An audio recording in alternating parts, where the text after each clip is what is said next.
Mga kabayan, magandang gabi ho sa inyong lahat.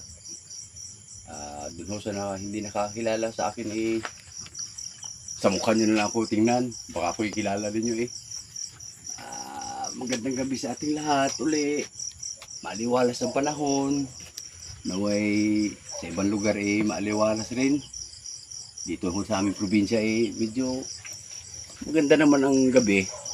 Ang panahon kahit medyo maulan-ulan ng paunti-unti. Sa araw naman may nagagawa din tayo. Mas maigi na itong ganitong pa-vlog-vlog lang kahit paunti-unti. Baka sakali, alam nyo na, doon sa mga gustong mag-like, i-like nyo na. Doon sa gustong mag-comment, mag-comment na kayo. Huwag na kayo magpatupi-tumpi pa. Okay guys?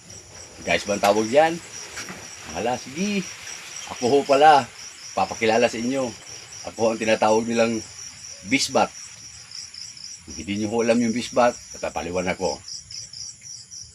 Yun ang tinatawag na Bisayang Batanggenyo. Kung tawagin nila, may nagsasabing pilam daw ako. Paano magiging pilam yun? Iyang nanay ko'y Bisaya, ang tatay ko'y Batanggenyo. Siguro baka siguro pwede rin. Pwede rin sabihin pilam. Kasi half, basta-basta ganun. Medyo may half. O kaya buo na lahat. Hindi na half yan, buo na. Okay mga kabayan, sa susunod nating vlog, baka sakaling may matutunan tayo. Ibali, tayo'y maghahanap ng kabutihan para sa lahat. Okay, salamat po sa inyo, yung na nakapanood. Okay, thank you.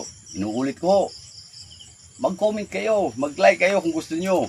Kung ayaw nyo, gustuhin nyo. Salamat. Okay, ingat kayo.